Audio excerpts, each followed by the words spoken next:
శివుడు తన భక్తునితో మాట్లాడుతున్నాడు. నేను శివుడిని, ఈరోజు నీతో మాట్లాడుతున్నాడు. నీ కన్నీళ్లు వృధా కావని చెబుతున్నాను. విను భక్త, ఇది నీకోసం వచ్చిన శివవాక్యం. భక్త, నీతో మాట్లాడడానికి నేనే నేరుగా వచ్చాను. నేను కైలాసంలో కూర్చుని నీ ప్రార్థనలు వింటున్నాను అని నువ్వు అనుకుంటున్నావా? లేదు భక్త, నేను నీ హృదయంలోనే ఉన్నాను.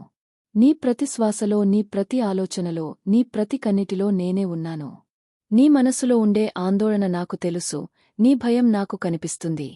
నీ బాధ నా గుండెను తాకుతుంది. ఎందుకంటే నేను నీకు దూరంగా ఉన్న దేవుడిని కాదు. నేను నీలోనే నివసించే శక్తిని. ఈరోజు ఈ క్షణం నేను నీతో నేరుగా మాట్లాడబోతున్నాను. ఇది కేవలం కథ కాదు, ఇది నా వాక్కు, నా వాగ్దానం, నా ఆశీర్వాదం. భక్త, నువ్వు ఎన్ని రాత్రులు నిద్రలేకుండా గడిపావు? ఎన్ని రోజులు నీ కన్నీళ్లు దాచుకుని బతికావు? శివ, నేను ఎంత ప్రార్థించినా ఎందుకు నా బాధ తీరటం లేదు అని అడుగుతున్నావు. నేను నీకు ఎంత భక్తి చేసినా నా జీవితంలో ఎందుకు కష్టాలు తగ్గటం లేదు అని బాధపడుతున్నావు. భక్త, నేను నీకొక రహస్యం చెప్తాను. నీకు కష్టాలు రావడం నా నిర్లక్ష్యం కాదు, అది నా పరీక్ష కూడా కాదు, అది నా శిక్షణ. నీవు బలంగా మారడానికి, నీ లోపల దాగ ఉన్న దైవత్వాన్ని కనుక్కోవడానికి నేను నీకు ఇస్తున్న అవకాశం. బంగారాన్ని నిప్పులో వేస్తేనే మెరుస్తుంది, వజ్రాన్ని చెక్కితేనే మెరుగు పెడతారు.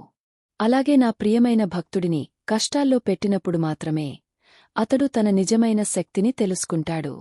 నీ కష్టాలు నీకు శిక్ష కాదు, అవి నీకు శక్తి. భక్త, నేను నీకు ఈరోజు 3 వాగ్దానాలు చేస్తున్నాను. వీటిని నీ మనసులో భద్రంగా పెట్టుకో. మొదటి వాగ్దానం, నేను నిన్ను ఎప్పుడూ ఒంటరిగా వదిలిపెట్టను. నీకు ఎంత చీకట్లో ఉన్నట్లు అనిపించినా నేను నీ పక్కనే ఉంటాను.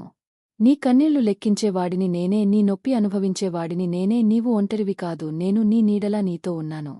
రెండవ వాగ్దానం, నీ భక్తి ఎప్పుడు వృధా కాదు. నువ్వు నా పేరు ఒక్కసారి పిలిచినా అది నా చెవిలో పడుతుంది. నువ్వు నాకోసం ఒక పువ్వు పెట్టినా నేను దాన్ని స్వీకరిస్తాను. నువ్వు నాకోసం ఒక కన్నీరు కార్చినా అది నా హృదయాన్ని కదిలిస్తుంది. నీ ప్రతి ప్రార్థన నేను విన్నాను. నీ ప్రతి కోరిక నాకు తెలుసు. సరైన సమయంలో, సరైన రీతిలో నేను నీకు ప్రతిఫలం ఇస్తాను. మూడవ వాగ్దానం, నీ కష్టాలకు అంతముంది, ఇది శాశ్వతం కాదు. నీ రాత్రి ఎంత పొడవుగా ఉన్నా ఉదయం తప్పక వస్తుంది. నీ శీతాకాలం ఎంత కైనంగా ఉన్నా వసంత ఋతువు తప్పక వస్తుంది. నమ్ముకో, నీకు మంచి రోజులు దగ్గరగా ఉన్నాయి. నీ విజయం సమీపంలో ఉంది. నీ ఆనందం రాబోతుంది. భక్త, నేను నీకు జీవిత రహస్యాలు చెప్తున్నాను. వీటిని గమనించు. స్వీకరణ జీవితంలో 2 రకాల కష్టాలు ఉంటాయి.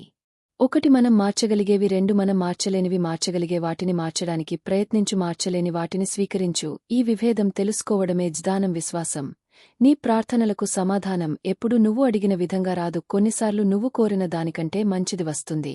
కొన్నిసార్లు ఆలస్యంగా వస్తుంది.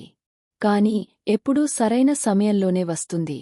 నా సమయం పరిపూర్ణం, నా ప్రణాళిక పరిపూర్ణం. భక్త, నువ్వు ఎన్ని కష్టాల్లో ఉన్నా, నువ్వు నాకు భక్తి చేస్తున్నా అది నాకు గుర్తుంది.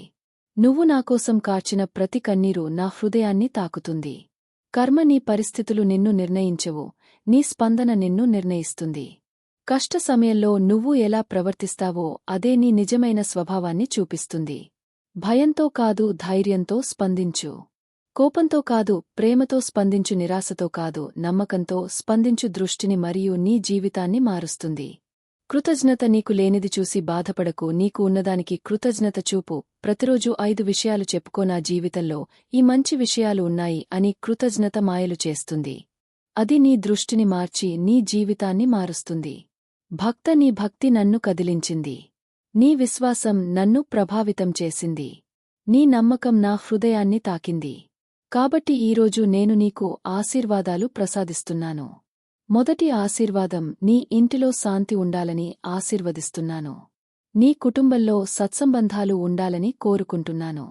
నీ పిల్లలు ఆరోగ్యంగా, ఆనందంగా ఎదగాలని ప్రార్థిస్తున్నాను.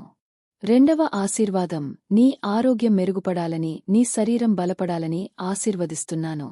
నీలో ఉన్న ప్రతి రోగం, ప్రతి బాధ నేను తొలగిస్తున్నాను. నా త్రిశూలం నీ శత్రువులను నాశనం చేస్తుంది. మూడవ ఆశీర్వాదం, నీ కోరికలు నెరవేరాలని, నీ కలలు సాకారం అవ్వాలని ఆశీర్వదిస్తున్నాను. నీవు కష్టపడి పనిచేస్తే నేను నీకు ఫలితాలు తెస్తాను. నువ్వు నాపై నమ్మిక ఉంచితే నేను నీకు మార్గం చూపిస్తాను. నాలుగవ ఆశీర్వాదం, నీ జీవితంలో కష్టాలు వచ్చినప్పుడు నువ్వు వాటిని ఎదుర్కొనే శక్తి ఉండాలని ఆశీర్వదిస్తున్నాను. నీ హృదయంలో ధైర్యం, నీ మనసులో స్పష్టత, నీ ఆత్మలో శాంతి ఉండాలని కోరుకుంటున్నాను. భక్త ఇప్పుడు నేను వెళ్ళాలి కాని గుర్తుంచుకో నేను ఎప్పుడు నీకు దూరంగా లేను. నువ్వు నా పేరు పిలిచినప్పుడల్లా నేను వస్తాను నువ్వు నా స్మరణ చేసినప్పుడల్లా నేను వింటాను నువ్వు కష్టాల్లో ఉన్నప్పుడల్లా నేను రక్షిస్తాను. నీకు ఇవ్వాల్సిన చివరి సందేశం ప్రతిరోజు ఉదయం లేచి అద్దంలో నిన్ను చూసుకుని ఈ మాటలు చెప్పుకో నేను శివుని బిడ్డను నేను బలవంతుడిని నేను నిర్భయుడిని నా లోపల దైవత్వం ఉంది నేను ఏదైనా చేయగలను.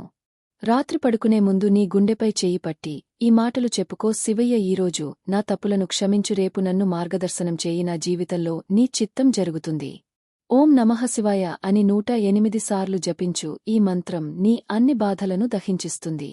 నా త్రిశూలం నీకు రక్షణ నా డమరుకం నీకు సంగీతం నా గంగ నీకు శుద్ధి నా నీలకంకం నీకు విషం తాగే శక్తి భక్త నమ్ముకో భయపడకు ప్రయాణం కొనసాగించు నీ మంచి రోజులు ముందే ఉన్నాయి నీ విజయం సమీపంలో ఉంది నీ ఆనందం రాబోతుంది.